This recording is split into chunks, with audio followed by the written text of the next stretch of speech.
Welcome back to Rise to Liberty, the first show of the year. I hope everyone had a wonderful Christmas and a wonderful New Year's. Today, I am joined by Liquidzulu. But before we jump into everything real quick, I am going to drop the sponsor, which is Nadeau Shave Company. Get the closest shave that you possibly can get. And I mean, they have the balls to sponsor this show. So that's something. The days of big shave are over.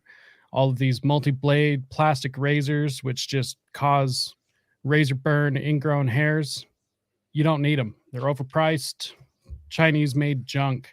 So get or buy from a company that is veteran-owned, family-operated, and actually gives a shit about their customers. And you can go to nadeaushaveco.com, NADEAUSHAVECO.com. Use promo code RISE15 for 15% off, and you will not regret it. It is absolutely the best Nadeau Shave Company where tradition beats modernity. So, Liquidzulu, how are you doing? Pretty good. How about yourself? Not too bad. It's snowing over here, so it's been a bit of a mess. We haven't had any snow pretty much all winter, but now we're just getting dumped on. Yeah, at least it saved it up. Yeah, exactly, and it's supposed to keep going for the next little bit. But yeah, other than that, it's going well. Just dealing with idiots that love the state all the time. I just got done arguing with somebody for like almost a full week about climate change, which is ridiculous. Just trying to say that, the state is going to censor any dissenting opinions from what they want to be able to make them rich or anything. And for whatever reason, like this is just such a hard concept for people to grasp that science can be bought and paid for just like anything else. Mm-hmm. So, and my opinion on environmentalism is I think it's a horrible, evil ideology. I think we should destroy every last bit of natural anything on Earth. So I'm a big fan of climate change.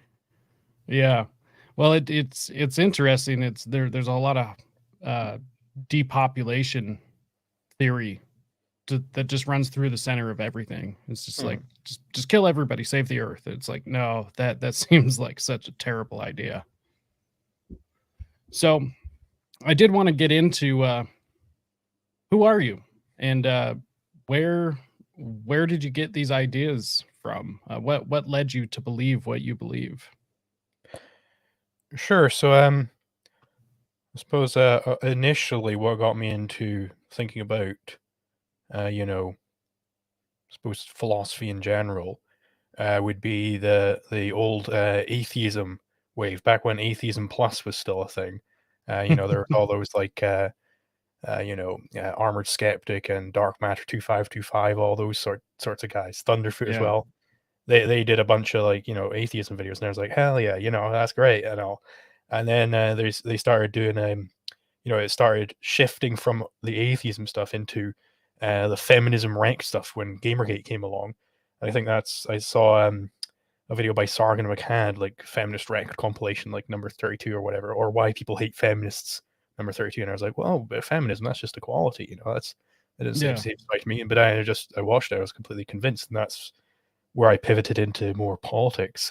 And then further down the line, I saw a John Stossel video recommended, and it was some sort of libertarian whatever. And I was like, well, no, that's got to be nonsense. And then I would watch it trying to debunk it. And I was like, oh, you know what? He's actually saying the truth here. And then getting into more, hardcore stuff is I saw a video by Michael Moreno, who I believe his channel is like private these days. But if you saw the video like ages ago, where it's like a debate student gets like thrown off the stage because he cited Ben Shapiro and Jordan Peterson. He did that video. It went viral like years ago, and that's how I discovered him. And then, so I knew he was like this smart guy and everything. And then he posted this video explaining why the Supreme Court's LGBT ruling was unjust or immoral or something like that. I think he probably used the word immoral. And it was basically, this was a stance I'd never heard before. I was like, well, it seems obvious to me that discrimination is something which is a bad thing. That we should stop people from discriminating. And he made the case that no, it's actually it's the complete opposite. We should completely allow people to discriminate because it's their own damn property. He Yeah. went for the exact same way, but that was the gist of the argument. And then when I joined Michael Moreno's server after that video, because I was just so moved by like the uniqueness of it, I'd never seen something like that before.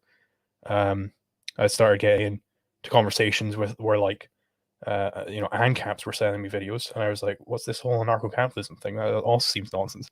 And I was convinced by that, and then you know, etc., etc. Now I'm trying to unite objectivism and anarcho-capitalism because I think those two philosophies need to be integrated, and that is the next big step in philosophy. And philosophy cannot properly progress until that integration has happened. And I think I have the chops to do it. I would have to agree. Not only that you have the chops to do it, but also that is the next big movement. Um, so I interviewed Michael Oliver quite a while ago. Yes, I heard about him. He did a book on this. I haven't read it yet, but Yeah. yeah, he was basically trying to do the same thing like decades Yeah. ago. And you know what's funny about him is that he just like he wrote this book and he hung out with Murray Rothbard and he just now barely even thinks about it. It's Yeah, just not even a thing to him. He's just like, "Oh yeah, I just wrote this book while I was in college and I can't even believe that people still read this." And I'm like, "Well, yeah, like this is the next big thing. I can't believe that you're just like so nonchalant about it." yeah. You need someone to have a hyper fixation on it. I think, which I definitely do. Um, that's that I don't want to. Whatever path I take in life, it's going to have to include integrating objectivism and anarcho-capitalism, or else I won't choose it. So, is that what you would consider yourself as a anarcho-capitalist? Yes, in with respect to legal theory, I'm an anarcho-capitalist, but philosophy in general, I just call myself an objectivist because I think it's naturally implied by objectivism. Hence, why I think they can be so cleanly integrated. Yeah. Do you kind of want to give just like a quick rundown for what both of these are, just for anybody listening that might not know? Sure. So, sort of the um, most concise definition of objectivism I can come up with would be it's a philosophy where you consistently apply the primacy of existence across the board. So what I mean by that is there are basically this is the big innovation by Ayn Rand in metaphysics, is that she identified that there are two fundamental stances in metaphysics: either existence has primacy or consciousness has primacy. So what it would look like for existence to have primacy is, existence exists whether or not we're conscious of it. It's just going to do its own things, and then we are after that, and we're trying to apprehend these immutable laws of nature as they are, right? And then the alternative view would be where consciousness has primacy, where there are a few different forms of this. There's the supernatural consciousness that would be God is the one who decides what the rules of nature are, and he can change them at will, and it's his consciousness who has primacy. Then there'd be primacy of the social consciousness, which would be something like, well, it depends on the agreement. It depends on your social conditioning. That's what determines what reality is. And if we all just decide that we want there to be more money without inflation, then we can just agree on that, and it'll be true. That would be the social primacy of social consciousness, which is a derivation from Kant. And another derivation from Kant is more directly, is the primacy of the personal consciousness, which is the idea that it is your own mind. It's not really necessarily a derivation from Kant, but it's your own mind is dictating the laws of nature. You are determining that there is such a thing as causality and existence and identity and all these different things. And that is why we have them, because you have certain structures in your brain and that projects out. Um, so to highlight this, it would be, I just saw a clip on Twitter earlier, in fact, of this lady in Peru where she thought she was a witch and she was standing by a mudslide, and people were like shouting her, "Get the hell away from there! There's a landslide. You're gonna die!" And they were like, "Oh no, she she thinks she's a witch. It's like, she's not a witch. Get the hell away from there, you viewer, get out of there." And she is adopting a stance of the primacy of consciousness there. She thinks it's her mind which controls whether or not the landslide will happen. She doesn't think that the landslide will happen if she doesn't want it to happen, right? That would be the basic rundown of at least the objectivist metaphysics. So obviously, there's a whole lot more beyond that, but it's just consistently applying this view of the primacy of existence. That is the essence of objectivism. So then anarcho-capitalism, what that is, it's the legal theory developed by Murray Rothbard, where basically he's taking the individualist anarchism of Spooner and Tucker, which was developed from the earlier anarchism of course, Proudhon, where it's just sort of like no rulersism, and we don't know what exactly it means to rule someone. It's kind of vague and up in the air. He took that and he combined it with Mises' insight of praxeology. So he's applying praxeological analysis to legal theory. And what the big takeaway from this is the non-aggression principle as like the fundamental axiom of law, because what we're doing in law is we're trying to answer this question of, well, we've got this thing called scarcity out here, where two men can't use the same stick for different ends at the same time. So therefore, ethics has to answer the question of, well, who should win in that conflict then? Where a conflict is contradictory actions, it's mutually exclusive actions. Crusoe using the stick to spearfish excludes Friday from using it to stoke his fire. They can't both happen. So we've got this question of scarcity. How do we resolve this conundrum? Who should win in the conflict? And the answer given by Murray Rothbard, which I can give the derivation for if you want. Well, my derivation at least, not Rothbard's, which is that the non-aggressor should win. The person who did not initiate the conflict is the one who should win. So if Crusoe got to the stick first and he was going to the ocean to spearfish with it, then he should be the one who controls that stick. He has a right to control it. Sorry, which is what we call ownership. We say that Crusoe has a property right in that stick, i.e., when Friday comes along and tries to take it from him, he isn't allowed to do that.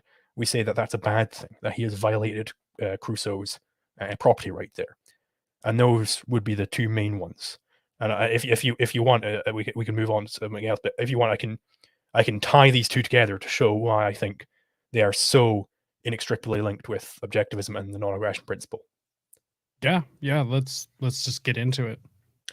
So basically, the idea is that this is a modification of Rothbard's argumentum e contrario for self-ownership, which he developed in his Ethics of Liberty. If you just look up argumentum e contrario within there, you'll probably find it. It's not a very often used term. So basically, the idea is, well, we've got this problem of scarcity, so we can have conflicts. That's just definitely the case. So how should we resolve these conflicts? And there are three basic answers to this. One is the law of the jungle, where we're just like, who gives a shit? Just do whatever the hell you want. Makes right. These all fall under the auspices of law of the jungle, where you're just kind of throwing up your hands and you don't care about conflicts. You think it's just a non-issue or something, right? The reason why this would be false. Sorry, I suppose I'll list them first. Yeah. The second option from law of the jungle would be the NEP, right? Where you have it that the non-aggressor should win the conflict, right? And then the third option is mixed law, where it's somewhere in between these two. It's sometimes the aggressor should win, sometimes he shouldn't, for whatever reason, right? So the reason why the law of the jungle is false, and these are the only three options you can possibly have. Either you don't care about them, either you do care about them and the non-aggressor should win, or sometimes the non-aggressor should win, sometimes he shouldn't, right? Because even if you have like always the aggressor should win, that's still a form of law of the jungle, where you're just not caring and you're thinking it's might makes right. So the reason why law of the jungle is false is that it's essentially whim worship. It is I'm going to take that stick from Crusoe because I want to, and that's the only justification I need. I don't actually have to justify this with respect to any sort of legal norms, because I don't care about any of that. But of course, that would be a certain ethic he's espousing. But ethics it doesn't just float on its own. It rests upon epistemology. So what would be the epistemology he is presupposing here? He's presupposing that if he wants to do something, he therefore should do it. I.e., if he believes that it is the case that he should be go ahead and doing this, then it is in fact the case that he should go ahead and do this, which is a whim epistemology, I call it. And that you can see how that would then tail back into the primacy of consciousness, that it's his mind which is determining what it is that he should be doing in this situation, right? It's not that reality has primacy and he's just secondary to that.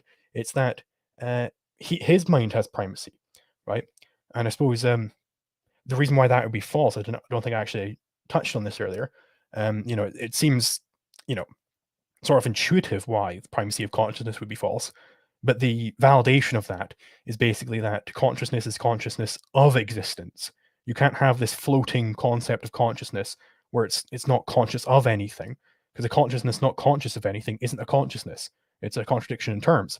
So what we have here with the primacy of consciousness view is a stolen concept. They've stolen the concept of consciousness from the primacy of existence viewpoint, and then they've used it, and they've just taken it as being on its own. And we're going to take this as the starting point.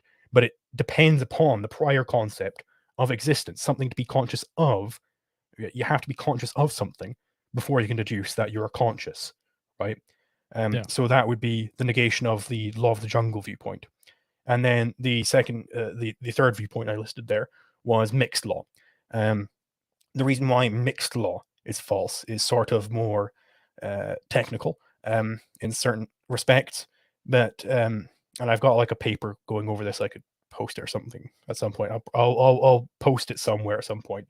It floats around there, here and there, where basically, if we have this sort of mixed law view where it's like, well, yes, sometimes we should be aggressing on people, sometimes we should be doing this. That still ultimately nails down into the primacy of consciousness. It's still a whim epistemology. It's in this situation, the Führer says that the aggressor should win, and therefore it's the case. So it's primacy of the Führer's consciousness. Or in this situation, we've all voted that the aggressor should win. It would be primacy of social consciousness, right? Or in this case, it would be the proletarian logic says that this aggression is fine. So therefore, again, primacy of social consciousness, polylogism, right?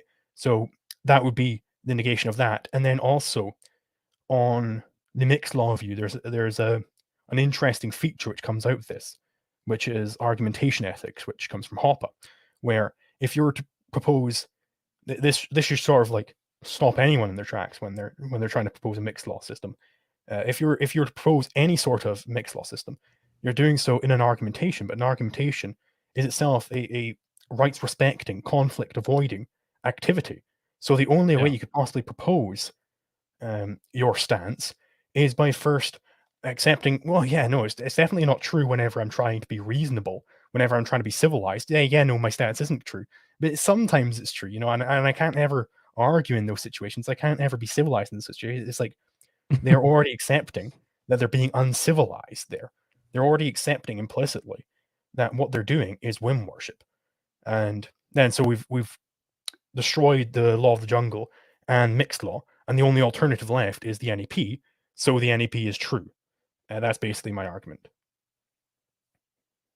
I think that's a pretty solid argument. I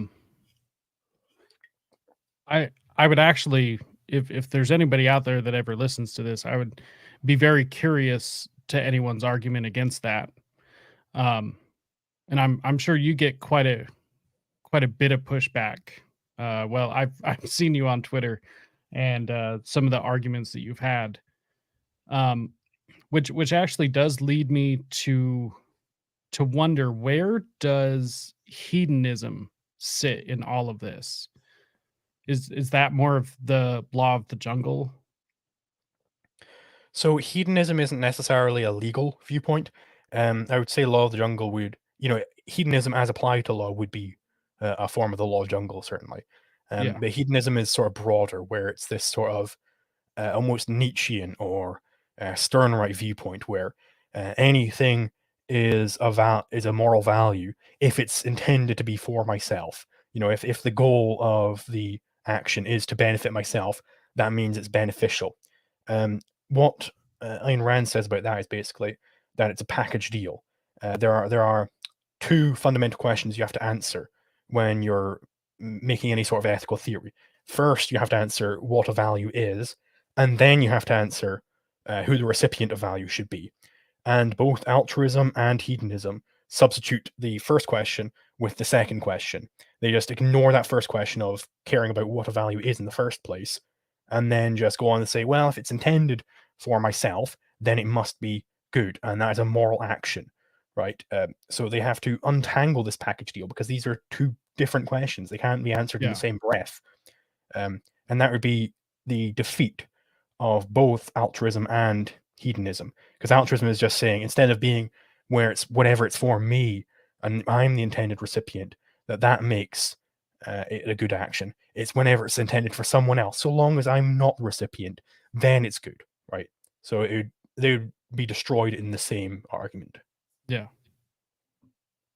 So where do you see, at least I would say, because in case anyone doesn't know, you're actually over in Europe, right? The UK.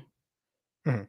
So in Western civilization, where do you view Western civilization as sitting currently in respects to where we are legally?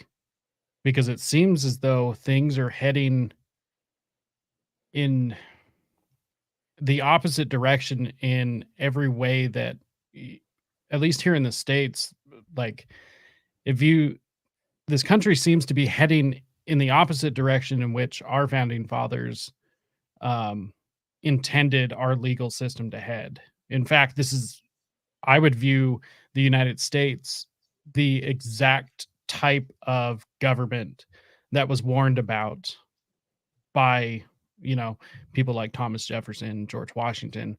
Um, we are now living under the exact type of government that we were warned about. So how do you view Western civilization and where we are heading legally? So basically, the cause of all of this is the rise of Kant within philosophy, because there was this big, there are skeptic waves throughout all of the history of philosophy, where it's just like, well, maybe we can't know anything. Who cares? And whenever you have one of these skeptic waves, it always gets answered. Skepticism just can't last forever. It's not possible. So it ends up getting answered at some point, either by an Aristotle or by a Plato, right? But in the wake of Hume, when Hume was posing his question of how can we achieve any certainty of reality, then Kant was the one who answered him, who was the arch Platonist, basically. You couldn't Yeah. have asked for a worse philosopher to answer Hume, and that is what caused the rise of Nazi Germany. It's what caused the rise of communism. It's what's caused every problem with respect to our legal system you see today. And that is why the US has gone downhill. It hasn't gone downhill, because of like, oh, there aren't enough great men, or, the psychological conditions are ripe for a dictator or anything like that. This is all downstream from philosophy. The reason why the US is going downhill is because they accepted Kantian philosophy, at least implicitly. So on Kant's view, reason is completely negated. Man's mind is completely negated. It has no power to do anything. So you have to look towards these all-powerful mystic dictators, and they'll tell you what to do. And you see this all over the place. I mean, people like to call Rand's villains unrealistic, but really, I've never found more realistic villains than Rand's villains. They surround you every day. You just have to know what to look for. So that is what has caused the US to decline. But, now we have an answer to Kant. We have Ayn Rand, thankfully. And that is why I view what I'm doing as the most important philosophical project, because Ayn Rand herself wasn't entirely consistent in applying the primacy of existence. She wasn't consistent specifically in politics. She viewed politics as an actual area of philosophy, which it isn't. So what she was doing in her politics was, well, we have man, we want to be supporting man's reason, right? So what sort of society should we have in order to allow man to be rational? And that's already taking like a societal primacy there, right? It's what sort of how do we want to organize society? How should we organize the polis, right? But the polis doesn't have any sort of actual existence unto itself. It's just a derivative of the individuals that make it up. So the real question she should have been answering was, how do you resolve conflicts? And this is what Murray Rothbard got right. And if you just apply Ayn Rand's reasoning to the correct question, which is how do you resolve conflicts, then you get this brilliant system of anarcho-capitalist legal theory properly situated in its place in philosophy, and the whole system just completely works, right? And that is what is required to truly make a formidable force against Kant. Because Kant, say what you want about him, but the guy was really rigorous with everything he did. Like he didn't cut many corners. It's basically impossible to read a single word he says because he speaks in philosophies rather than English. But he was very rigorous still. He built up this massive system, and like every part like connects to other parts. It's not clear how it connects, but you know it's in there if you have the correct mystic chops, I suppose. But yeah, so we need a truly down to earth, grounded philosophy which everybody can understand and which completely annihilates every single myth born from the primacy of consciousness. And that is what I'm pursuing here. What do you believe to be the biggest thing standing in the way of people accepting this? Because when I came across this idea of anarcho-capitalism, it just seemed to fit so naturally, and it just, I mean, I hate to make this argument because it's not an argument, but it felt right. Mhm. You know, it just seemed correct. I don't understand how else to explain it other than just that, and Yes. it's so simple. So that makes sense because you know, I have had the same experience and many other people have had the same experience. What this is we are honest in our viewpoints. We are honestly trying to comprehend reality, and we implicitly understand all of these facts about metaphysics, epistemology, law. We implicitly understood them the whole time. But then when you get that explication of it, it's like a just, oh, that's so obvious. Of course, that's the correct way of doing it. Because if you're truly an honest person, then you must implicitly accept at least the basic version of objectivism, right? So, what would be keeping people from accepting this, certain people at least, is that they are chronic evaders. They are chronically just ignoring their sense data. They're chronically just ignoring reality, trying to push it away. And as they do this more and more and more, they start having all these problems cropping up, which are born from their own choice to evade. And that makes it even harder for them to actually start the task of, like, you know, rebuilding this house of cards, or that they keep building, you know, making it proper, right? I should say. That is what stops people from accepting um, anarcho-capitalism and objectivism. And fundamentally, it's not so the upshot of that for praxis is you aren't able to actually think for them, just as you can't digest food for them. They have to make that choice to actually think on their own. But there are people out there who are honest people and who really do want to go about this and apprehend reality. And you just have to speak the message, and when they hear it, they're gonna join along. They're gonna be like, "Yeah, that's completely correct." And, you know, a certain subset of them are gonna be, like, actually, like, actively going along with you and trying to also preaching the message. And this is it's found in a lot of different political theories. One big one would be Albert J. Nock's essay, something about the remnant. I can't remember the exact title of it. But basically, the idea is there's this remnant out there, which if you just speak the message on their pulpit every single day, they're going to hear you, and then they're going to start spreading it as well, and then more will hear you. And you know, at first, everyone's laughing at you, laughing out the room, But eventually, you start getting a nice little following. We call these people, when they're actually fighting along with you, the vanguard. And once you have a sizable vanguard, you don't need that many people to really do a big shift, because most people are second-handers. They are just following along with whatever the political temperature is at any given moment. They don't really think for themselves at all. And Lenin found this out. He had like what 15% of like the political seats in Russia, and he was able to take the entire country over. Like a very small amount of political power, but he had situated himself correctly in order to take over the biggest country on earth. I shouldn't say greatest, but yeah, biggest country on earth. Yeah. And if you want to know more about that specifically, look up Libertarian Leninism on YouTube. There's some videos by Springtime of Nations which goes over this in greater detail. That seems like quite a mix. Libertarian Leninism. It's basically a Leninist strategy, but applied to libertarianism. Interesting. I mean, at least, Lenin was successful. Of all things, he might have not been correct, but he was successful nonetheless. That's really interesting. I'll have to look into that. So it basically just comes down to people just not being honest and just rejecting truth. Because I mean, everything that I've dealt with, dealing with people, it seems exactly as that. It's just people evading everything.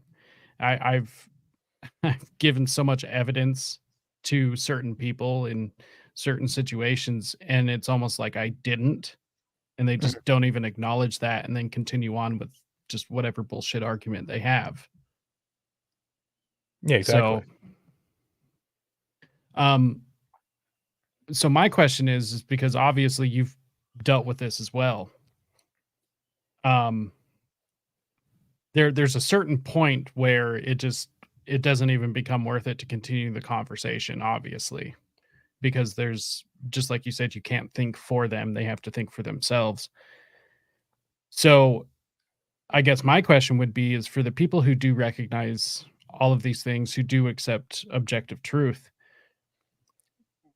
what motivation do you have to just like keep going and doing this? Because it seems as though a lot of people these days, even if they see these things, they tend to want to give up eventually because it gets so, it seems so hopeless. So what keeps you motivated to just keep going and arguing these points? Well, for me, it's a selfish motivation, as the classic objectivist would say, of course. So the reason why I do it is because I want to do this as a career. It's the only thing I find particularly enjoyable is discussing philosophy and learning about philosophy and doing these things. I find it a very personally enjoyable thing to do, and I want to be able to continue doing it. So if I do it for a public, I'm not really concerned about whether my great great great grandchildren will live under objectivism, because I'm not going to be alive anymore. But I am concerned with whether or not I can keep doing this sustainably, and that would require me turning it into a career, which requires me doing it publicly. Hey, I appreciate the honesty. I do want to ask you about one particular type of person, though. For anyone who didn't catch this, Liquidzulu was already on my channel last year. We had held a debate, first debate for my channel. I thought it went over very well. But I want to ask about the minarchist, because to me, some of these people seem to be the most frustrating people for me to deal with. And the person you had debated, Roger, he is a friend of mine. I've grown really close with him over like the COVID thing is when we had met. And however, that part of him I do not like. That's just not something about him that I like. But I can have friends with differing opinions. But what do you believe it is with the minarchist? Why is it so easy to believe 90%? and then just like this last 5-10%, they're just like, no, no, no, no, no, I can't go without a military, or I can't go without, border Hmm. patrol. Huh. Let's see. I think it's just this general tendency we see a lot, even beyond the minarchists, where people are unaccustomed to truly consistent thinking and being consistent in every aspect because they get uncomfortable after a certain point, and then they listen to their uncomfortableness, they place that over the truth, and then they're like, well, I'm not going to go any further. I mean, we see this with not just the minarchists but also Walter Block. He's an anarchist, right? And he says there's such a thing as a virtuous crime.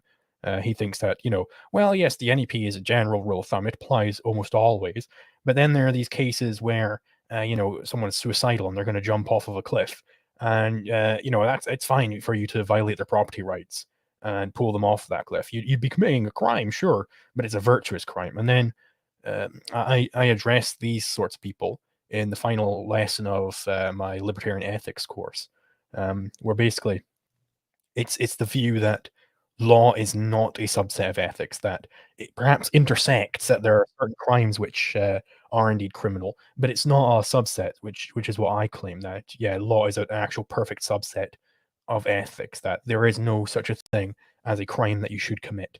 And the sort of I've already gone over the derivation of the NEP, which was from ethics, so you can already see there how you get it to being a subset, but also just on a general level, if law is not a subset of ethics, what exactly is law describing? If it's not describing when and how you should deal with conflicts, what are you saying when you say that something is a right? What are you saying when I say that I have a property right in something? What exactly does that claim mean? Does it just mean that if you were to try and take it from me, that would be aggression? So okay, so what? Right? So what if it's aggression? Who gives a shit? Right? It doesn't Yeah. matter. Right? So that would be a general tendency where people are unwilling to really be entirely consistent in their viewpoint. And I'm not sure what exactly it is that keeps people from that, if they've gone so far. But after a certain point, they just get a little bit too uncomfortable, and then they place their feelings over the facts, in the words of Ben Shapiro. you know, for such a little whiny man, he has said a few great things. I don't know if that makes him a great man or not, but I would probably argue not. Yeah. But especially these days, uh, man, his whining has just gotten out of control. But yeah, the minarchist always just seems so interesting to me. I understand the rationale as far as like why that might be attractive, but it I sat and argued with a gentleman one night um about shipping lanes, and he was telling me that of course we couldn't have full anarcho-capitalism because we need a military to protect the shipping lanes and all of these other things. And this was something that he did in the military. It was part of his job was, basically being a privateer, being hired by the state to be able to protect shipping lanes. And I flat out told him and got him to agree that it would be better for him to start a business focused on doing exactly that. He has the experience to do it. And it would be better for him to do it instead of having somebody like the government who has no experience in doing this, that they outsource everything. And he agreed to it and still just couldn't make that extra leap to be like, I understand what you're trying to say. And so I view the minarchist, or people that just can't take that last little step of faith, or just acknowledging the objective reality of it. I just find those people the most frustrating because they're so close. They're just like right there. Yeah. So, but I do believe that debate did go over well. I got a lot of good feedback, even from your audience as well. I thought it was good. I thought it was eye opening. Just for the record, I think you did win the debate. Yes. Of course, you're an honest man. Yes, yes. Um, one thing I did want to touch on, this is a very um, controversial topic. I don't think it should be. However, there's not too many people I would genuinely want to talk about this about or talk about with just because people just get crazy. But I had seen an argument you were having with somebody over the age of consent, which as soon as people hear that, they automatically go to like a sexual place, which seems very strange to me. Mhm. That's like the automatic thing that they think of. Mhm. Um, because this involves so many other things. The right to work is a huge thing. It's like Yeah. and the child labor laws. Um, why is this in your opinion? Why do you believe that for one that this has been spun so negatively, and why has it been um, asphyxiated, I guess, to libertarians or amongst those group of people as an insult? Well, I think basically, people sense the uncomfortable territory very easily when it comes to age of consent, and it's the uncomfortableness is just at an all-time high there, and they're not confident that they can work out an amicable solution here, so they just leave the whole thing alone. They don't want to unravel that little bow that they've got there. I'll just accept whatever the current social norms are, and then nobody can blame me for accepting the current social norm. They can't blame me for accepting that. It's just what everybody believes. Basically, they just have a lack of confidence in their ability to really address this properly. And the best sort of argument on this front, on the front of children's rights, the best sort of treatment of it ever is this paper called from a guy called Ian Hersom, friend of mine, um, called "A Rational Theory of the Rights of Children." You can look it up. You can find the PDF online quite easily. Um, and basically, the idea is on the rational approach to it is we have to just throw out all of these cultural norms. We're not just accepting them on face value. We got to really analyze the situation. What is it that would be specific to a child that would sort of play on rights theory?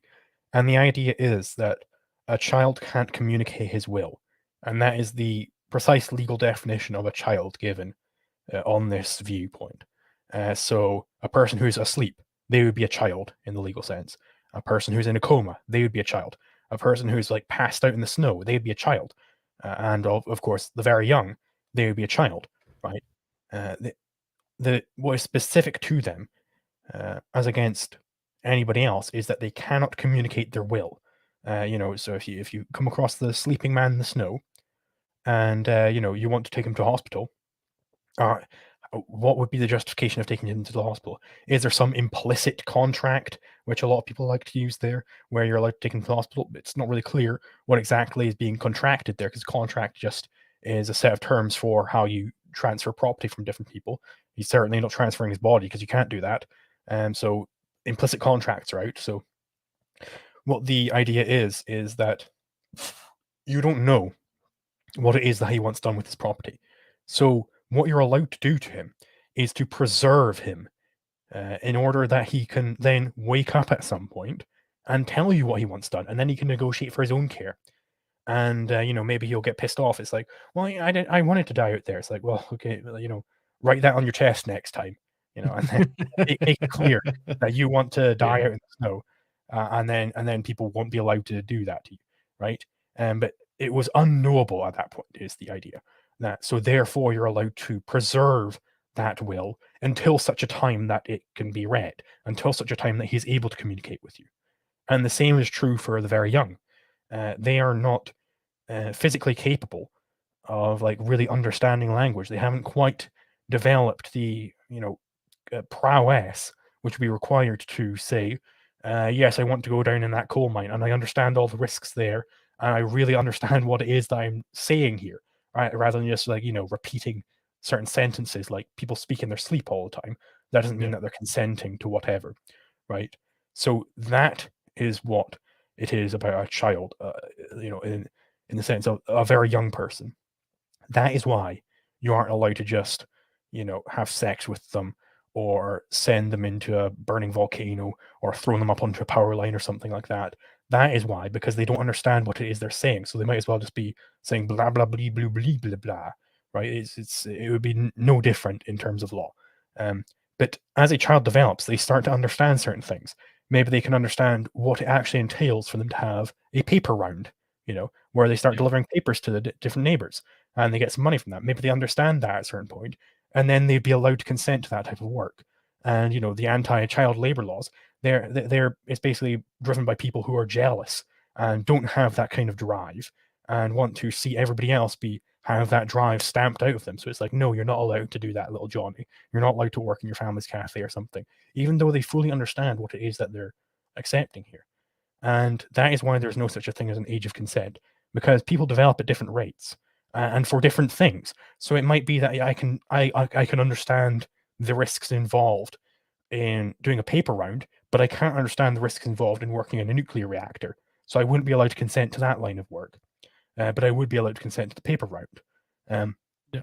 and so different people are going to develop at different rates. Like, there are some people, they have, like, certain mental problems where it might take them until they're in their 30s before they can really grasp what it means to consent to sex, right?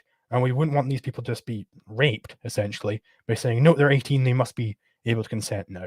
And, it goes the other way. There might be somebody who is 17 years old, and, they're perfectly capable of understanding what it is that they're doing, and you're just saying, nope, they're not 18 yet, so they're clearly not able to do anything, right? And it's the same. It's like there are so many instances where it's clear that this is an insufficient system, age of consent. That is, you have basically like the Romeo and Juliet laws, where they're both under 18, and then suddenly they're able to consent now. Like, it's not clear why that would be the case, and you have like different ages for different things, so it's clear that they accept that, yeah, oh, you can probably consent to sex at 18, but you can't consent to having alcohol. So they understand that there are different rates that you Yeah. develop certain capabilities before other capabilities, but then they just don't apply this consistently because basically the state can't handle such a thing because they're incompetent, and they don't think that they have the ability to really unravel this bow and really address this situation seriously. So they just ignore it completely and they don't want to touch it at all. Well, and how could a state, which I would argue doesn't actually exist, it's mainly just a bunch of symbols and ceremonies, and like a state doesn't actually exist. It's just another group of people that just claims themselves to be a state. But how could an institution like that even begin to unravel such a thing? Of course, they're going to have to blanket in anything. That's why everyone is demanded to get health care, or everyone it's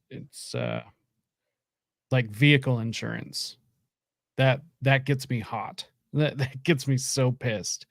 And it's like, of course, that's why everyone's required to get vehicle insurance, because they can't determine on an individual basis who is more likely to get in a vehicle accident, or more likely, uh, or who deserves to have a certain amount of coverage, or any of these other things, which would actually make it more sensible. Mhm. So, yeah, it doesn't make sense to me. There are very, I mean, I can't think, at least off the top of my head, of anything. Well, for one, I can't think of anything good that the state does. But I mean, they're very good at violence. They're very good at that. Well, Um, I mean, are they even good at violence? I think an ANCAP private security force would probably be far superior at enacting violence, but yeah, they'd be more that's just true. in it. They're good at being criminals. Yes, They're good at being bad. yes, they're just good at being bad at everything they do. Yeah, it's the age of consent thing, it just really confuses me, and I was speaking with a friend about this the other day. It really pisses me off with the libertarians because, like, all of a sudden, there'll be somebody running for office, and there'll be somebody who's well known or whatever, and they'll get on a legitimate debate stage, and then they'll get up and say something about age of consent, and that's probably not the best way to run. That's probably not the best thing to put out on your, at the very front of your campaign. Um, Even if it's a principled stance, it's just always amazing to me, and it seems as though that has been used to keep uh, a lot of people who might be able to affect actual change to keep them suppressed because the general public hears that and they're not going to be okay with that Mhm. because But their mind automatically goes to this really disgusting place. what the principled people out there, the remnant, should be thinking about this is, yes, the public are going to be disgusted, but the public will also be disgusted when you say that you want to legalize fentanyl, right? The public are going to be disgusted by your entire platform. Like, they're completely irrelevant. And the public, the sheep people, they're completely ineffectual in any sort of political change. They can't do anything. They're just basically, we've got this big ball rolling down the hill and we're trying to change the direction of this ball. The ball is filled with these people. They're just the inertia of the ball. They're just in there adding mass to this ball. They're not changing its direction at all. Yeah. They're just in that ball, and they're just the inertia. And they're going to make it hard to shift the ball. You know, you shouldn't be concerned with making sure that you shouldn't, when they say, hey, don't be shifting the ball like that. You should be shifting the ball like I'm saying. Don't listen to them because they're not fucking shifting the ball. It's not their job to shift the ball. They can't shift the Yeah. ball unless they actually, graduate, grow the fuck up, and start thinking. Which, ironically, these people who are so concerned about the age of consent, they have a far lesser intellectual capacity than a lot of children. So that tells you everything you need to know, I think. Well, thanks to those government schools, there's a lot of them. So, um, one thing I wanted to ask you about because I thought you would have an interesting take on this is what do you feel, if any, is the place of certain ideas in not only the individual but society as a whole? Um, Certain ideas like duty and honor, do those play a role? And if they do, how important are these ideas?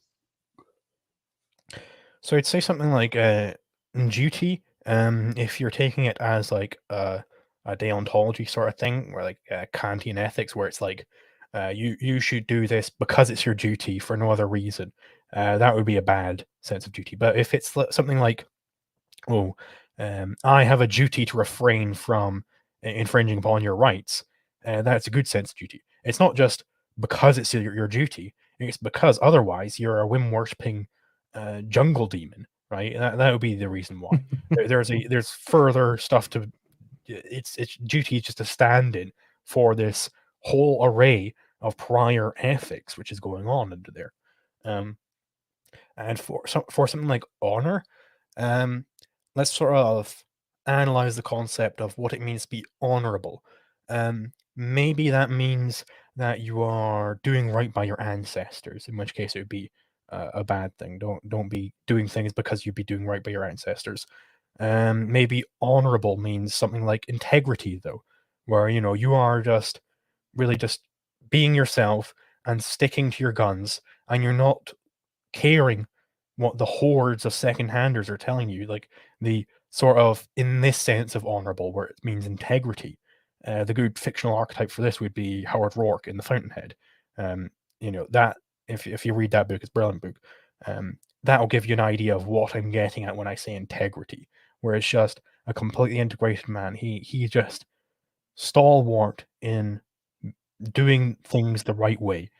He isn't concerned with compromising his values for inferiors, for second-handers, for anybody like that. and that would be a good sense of honorable. So if that is the sense that somebody is saying you should be honorable in, then definitely, stick to your word, sort of. So it would be that's a way to say that you're honorable. He's honorable. He sticks to his word. Definitely be honorable in that sense. Another thing I kind of wanted to touch on too, and this is something I've really been digging into, the importance of, because it seems like we are in such a deficit, but the importance of shame in, or like social stigma, because my personal opinion is that first of all, there's a healthy way to go about it. Obviously, something like this could be abused and used against people in a very negative way, but I can't think of anything that couldn't be abused and used in a negative way. Um, but there seems to be like this ultimate deficit of shame, which seems to be some type of like self-governance on like a societal level. And I look at things like the anti-shame movement, which just it seems to have sprung up out of nowhere over the last, I don't know, 6 to 8 years or something, fat shaming, slut shaming, whatever. And I'm not saying these people should be shamed necessarily. However, there there seems to be this proponent of fighting against shame, and all the people who do it seem to be statists. And so I kind of wanted to get your take on, what do you believe the importance of shame plays in a culture? So there are sort of, I think, two different angles I want to approach this from. The first is this idea of slut shaming, fat shaming. What this is getting at, what shaming is meaning there, is really judgment. It's judging what someone is doing, and this goes back to the Christian ethics: judge not. Right? It's not your place to be judging these people. That's on God to judge them. Um, so in that sense, the anti-shaming movement would be an outgrowth of Christian ethics, and it would be horrible. I think it's completely incorrect. It's a complete inversion of the correct ethical principle, which is judge. You should be judging people. You should be evaluating everything that comes across your vision. You should be integrating this knowledge, Yeah. seeing how it plays into your life. Is this good? Is this a good thing? Is this a bad thing? Is this a true thing? Is this a false thing? Doing this with everything that comes across you, right? You should be evaluating everything. Judge everything is the correct ethical principle there. And then there'd be another sense, which would be shame is meaning this deep sense of oh, I'm feeling bad about something here. This feels wrong. And again, with the Christian ethics, it would be you are a sinner by birth. You should feel constantly shameful of yourself. Which is funny, right? That you should be, it's sort of a guilt thing. You should be guilty. You are feeling guilty for something. Now, there is a proper rule. You shouldn't be feeling guilty just as a matter of principle, just all the time feeling guilty for everything you do, right? Because that's incorrect. You're just, you're not applying a correct evaluation to everything here. Unless you really are just that evil, right? Where Yeah. everything you do is evil. But that is the idea. Feel guilty when you do something that is wrong. You should feel guilty for that. And you should beat yourself up to the correct degree. So this is another thing where, maybe you make a mistake. You do something bad, like I don't know, you're like playing baseball and you hit the ball and you smash somebody's window. It's like, oh Jesus, I that was something bad that I did. You should beat yourself up to the degree that it was within your control, right? So another example would be, I can't think of another example. My apologies, but yeah. So not everything is within your control. You need to really analyze what is actually within your control. Maybe it's something like, so to elucidate that principle, where it is within my control to choose to speak Spanish, but indirectly, I can do that by taking Spanish lessons over and over and over again, and eventually I'll know how to speak Spanish, right? So that is within my control, but indirectly. I can't just choose to speak Spanish tomorrow, right? Yeah. Whereas something which is in my direct control is what to say next, whether I put my thumb or my middle finger up right now. Like I chose to do that. I was able to choose to do that. That's within my direct control. So you know, really make sure, like, so there are two deviations you can make where you're feeling too guilty and where you're not feeling guilty enough, where you are, you've done something, it's like, oh well, that's in the past, water under the bridge. Maybe you like killed someone, just to take a crazy Yeah. example. And you're like, well, I don't agree that was good. And I've learned my lesson, so I shouldn't feel guilty about it because I've learned my lesson. I learned that it was wrong, and now I'm just going to go along with it. No, you should. Even if you learned your lesson, you should understand that that was a horrible thing that you did, and you should feel very, very guilty about that. Yeah. Yeah. It just is crazy to me. I've argued with so many people about, and then this kind of all just ties in together. It's really one big question to me. The question of like honor and duty and having shame or feeling shame for doing shameful things. Um, because there seems to be, especially within the libertarian movement. So I'm really involved in, the libertarian circles in my area, and so I have a lot of these conversations, and there's this really fine line, but it's very pronounced between libertarianism and libertinism. And there seems to be a lot of libertines who just come in and there's just like no morals, no ethics. It's just like this hedonism based philosophy, or it's so hands off. It's like, well, whatever happens happens, it doesn't really matter, as long as I'm not actively going and stealing the little old lady's purse, Mhm. then it doesn't matter even if somebody does, because, well, it's not my place. And to me, I think that that's such a bastardization of any sort of objective truth about liberty itself. Mhm. So go Yeah, ahead. so that would be sort of like a related error to those who think that that law is not a subset of ethics. Those who think that law is all there is in ethics, and there's no ethics outside of law. That uh, just do whatever you want so long as you're not hurting people, and it's fine, it's good, right? They are ignoring, like, ethics answers a subtly different question to the question that is being answered by law, and they need to recognize this and recognize that what they're doing is being they've studied one narrow area of ethics and try to generalize it to all of ethics, but it doesn't work that way. They have to study ethics in general if they want a general ethical theory.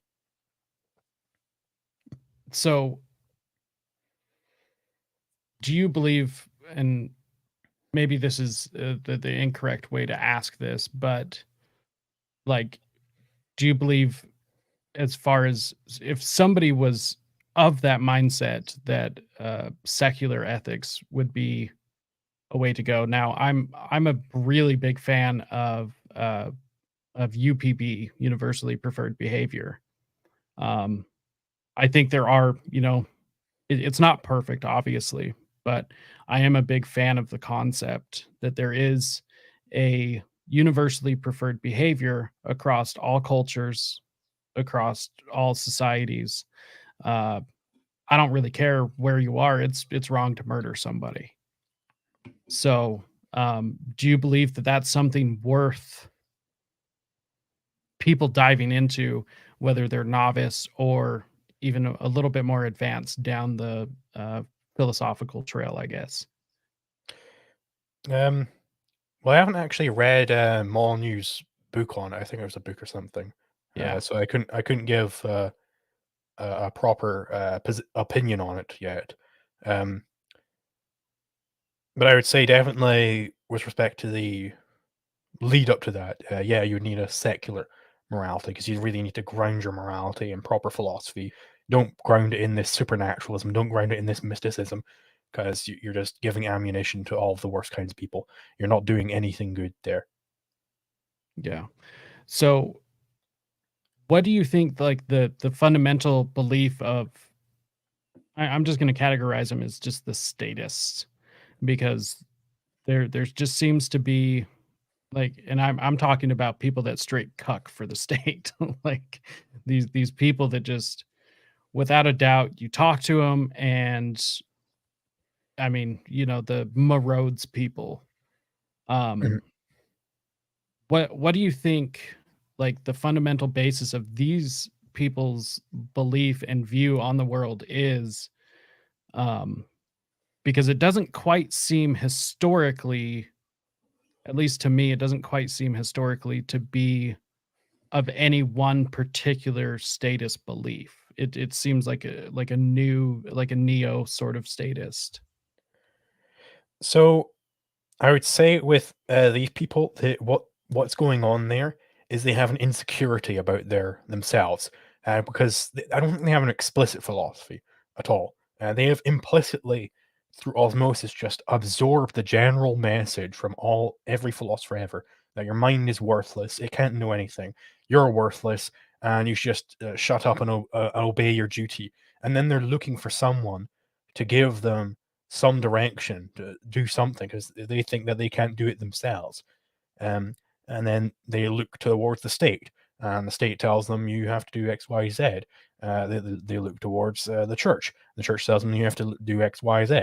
It's all of they look towards. They're looking for some sort of dictator to tell them what to do, um, and fundamentally, I don't think it's necessarily. Can't remember exactly what I was gonna go into next.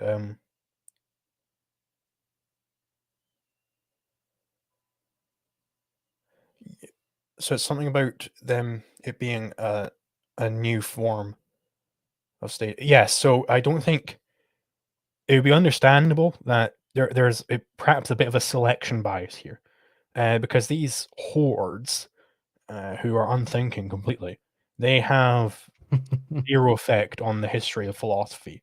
They're completely irrelevant in terms of the history of philosophy. So we're not recording the Marodzer from pre-Socratic times. We're not Yeah, recording the Marodzer from medieval times. We're not recording any of these people because they're completely irrelevant. They don't do anything. They aren't moving philosophy in any particular direction. They're just the inertia, which is just getting pushed along.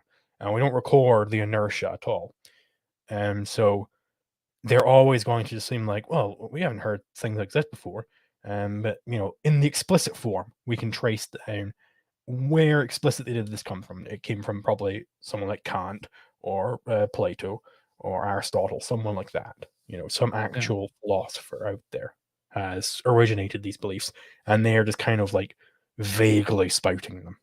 yeah, yeah, and I think that's another thing that really irritates me about a lot of this, is because I've spent a lot of time reading, spent a lot of time by myself looking into these ideas, and obviously I can't expect everyone to waste their time reading. I don't really think it was a waste of time, but nonetheless, it's just such an ignorant place to come from, and then come in with such, like, such confidence that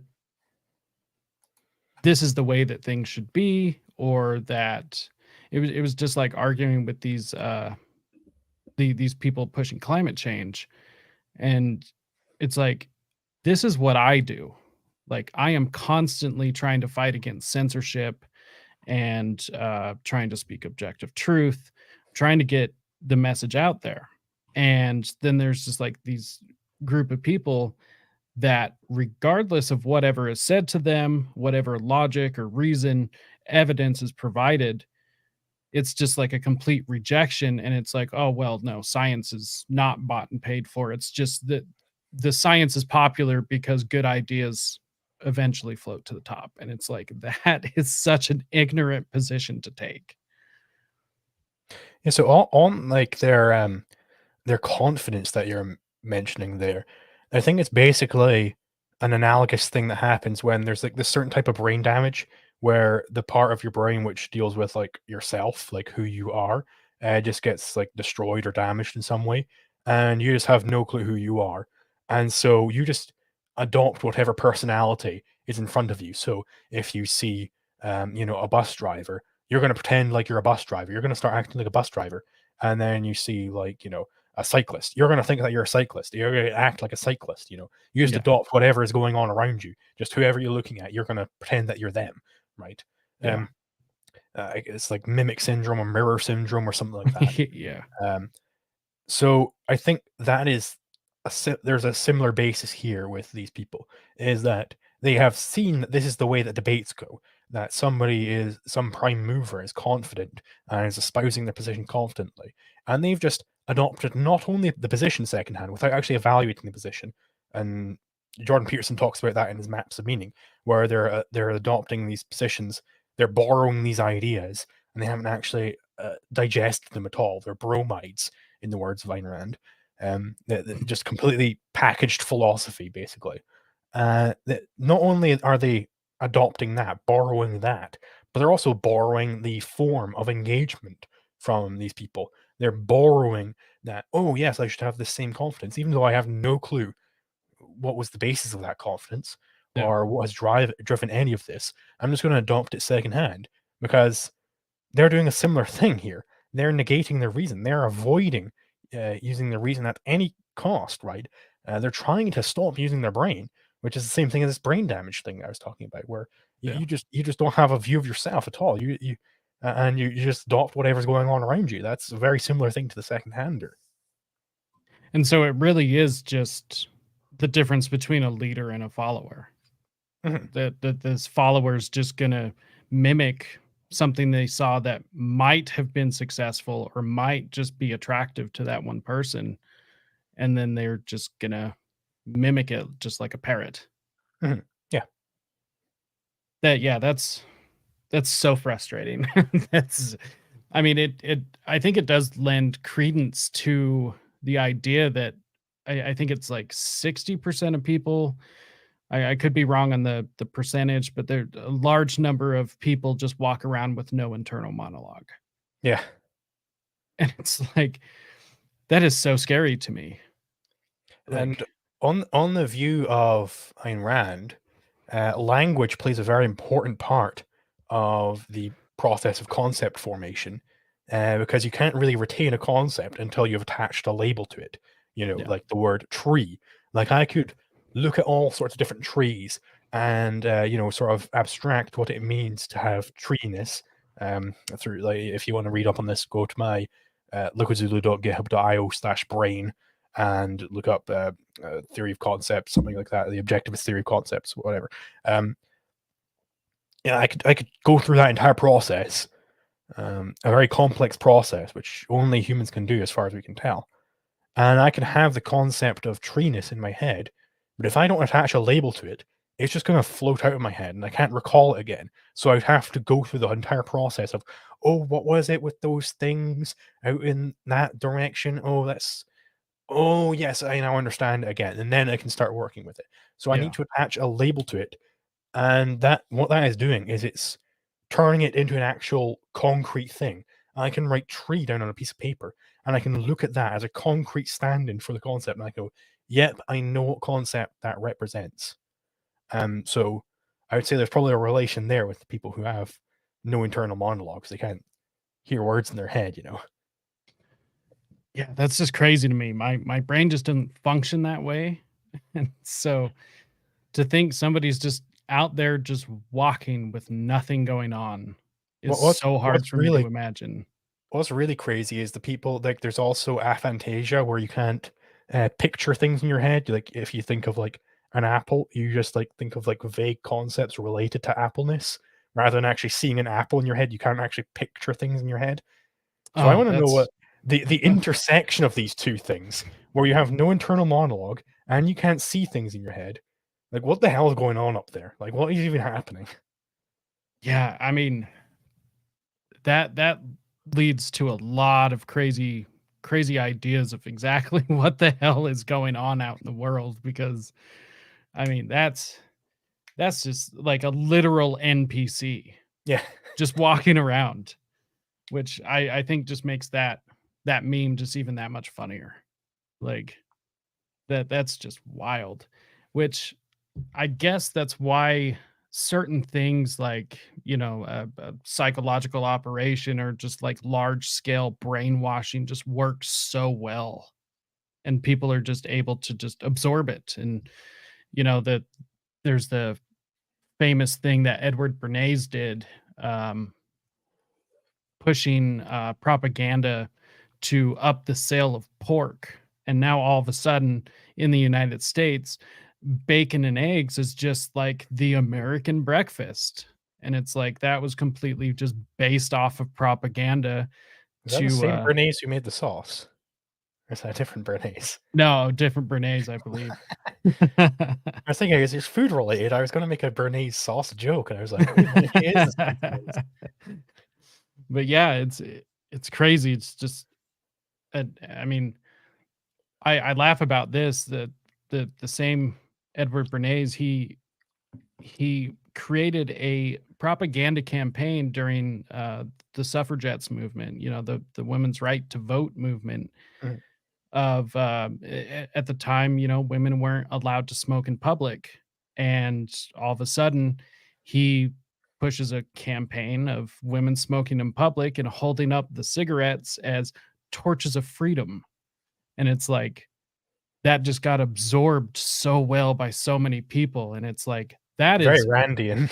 yes, yeah, it's and it I just look at like a public relations campaign like that, and I'm like, "That's beautiful. That is just beautiful." It's nefarious, but it's beautiful, man. That's so I guess the MPC is just it's real.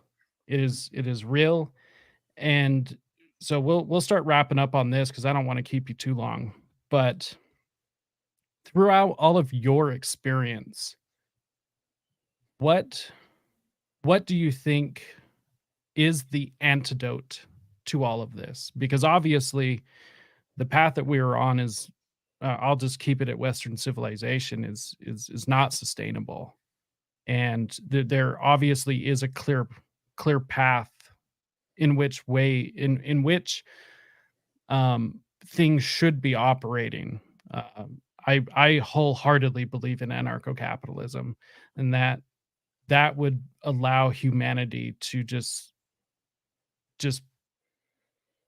excel to such a degree that we have never seen before.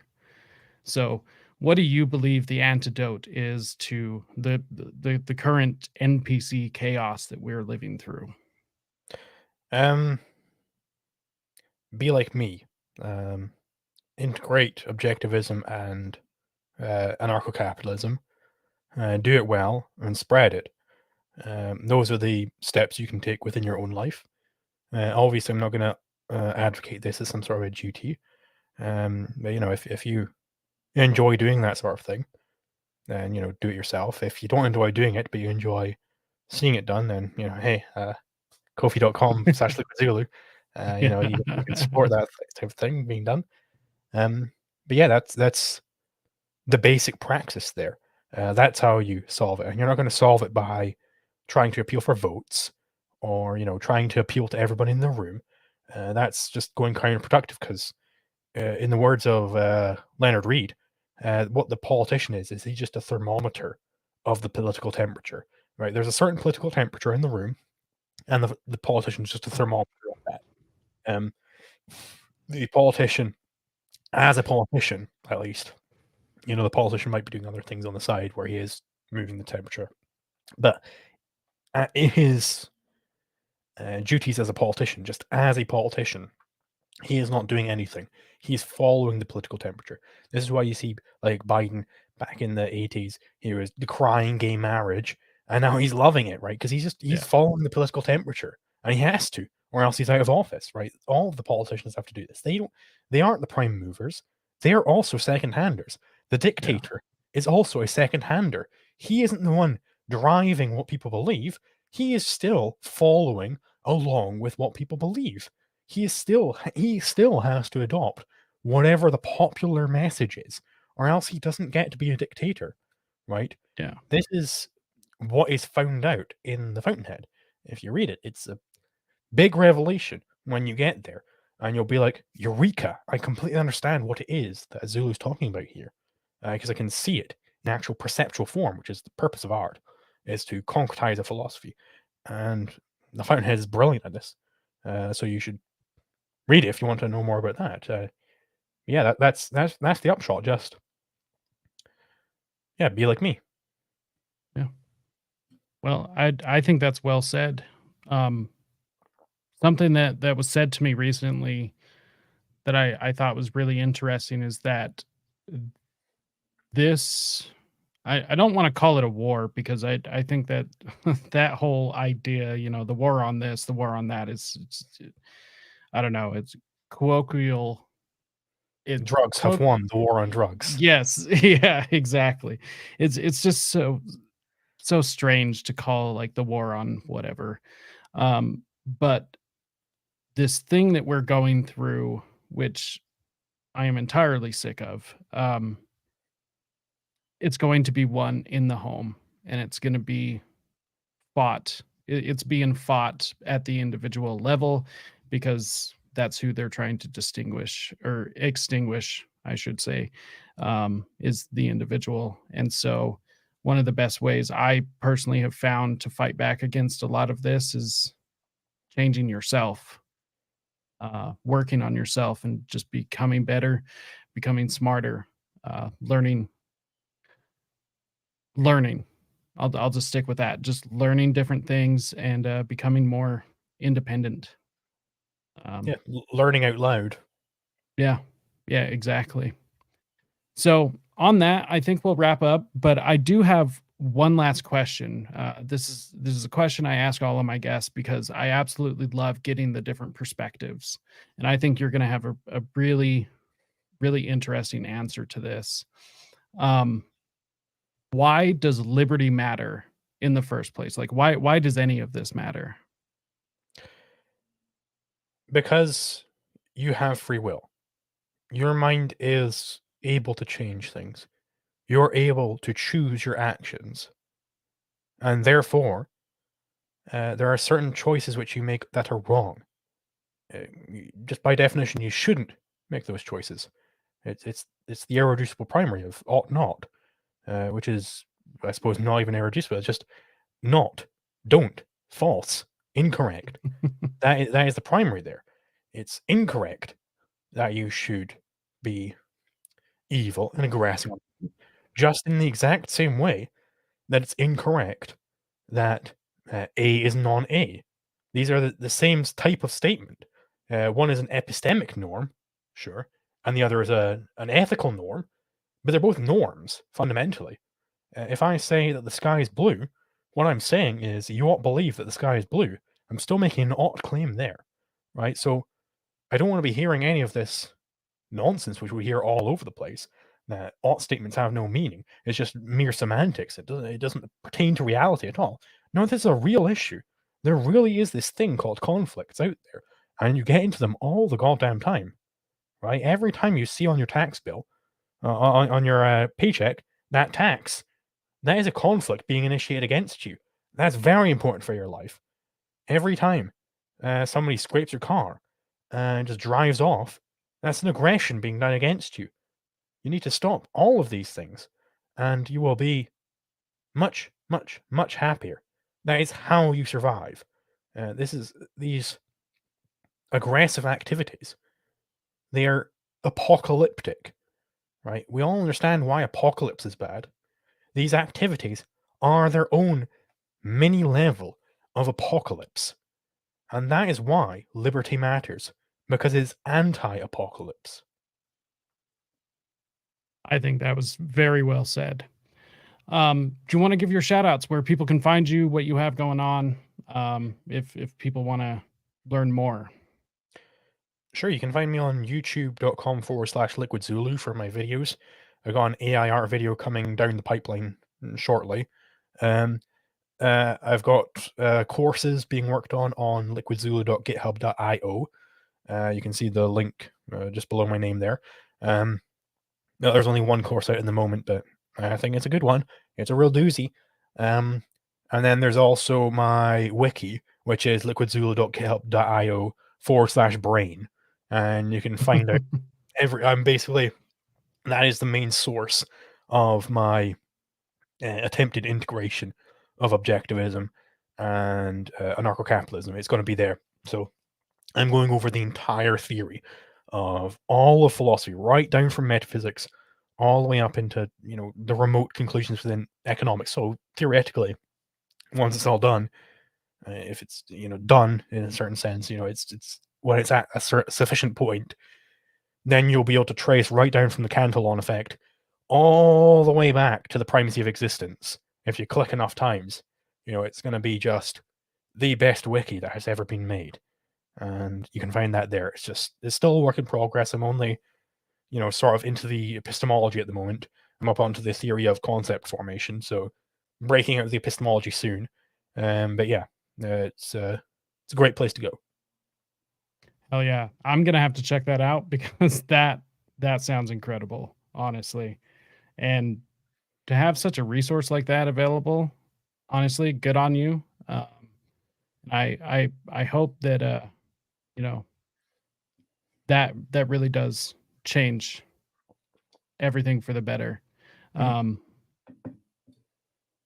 what's interesting right before we close out here, um, I had actually found you um, through YouTube initially, and I had followed you on Twitter and YouTube, but I never connected the two. I didn't like put the two together and realize you were of one.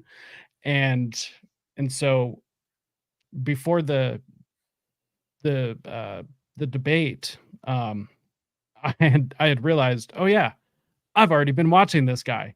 That makes a lot of sense, you know? So that's really cool to hear that you've put together something like that. And honestly, everyone listening, if you're listening to this, make sure and go check that out because that's going to be an invaluable resource.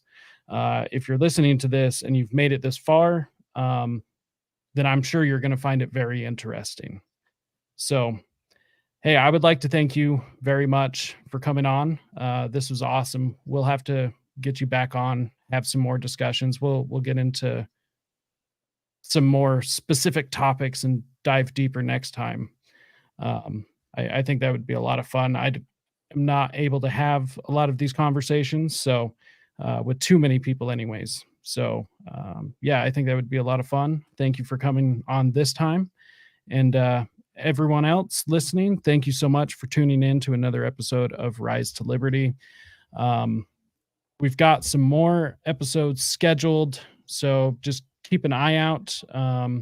We streamed to Instagram for this one, which I think is interesting. Hopefully that went well. I'll check the analytics later. It was a new thing they offered, and got quite a few followers over there. So figured a couple of people might find it interesting. What But the hell, right? More yeah, streams. exactly. Just trying to figure out where to get the most traction. So, because just like you, I'm trying to put these ideas out there, and boy, you're right. There's a lot of people that do end up laughing at you, but I just keep Yeah. chugging along, man. So, all right. And on that note, everyone else, until next time, stay free, my friends. Woot woot.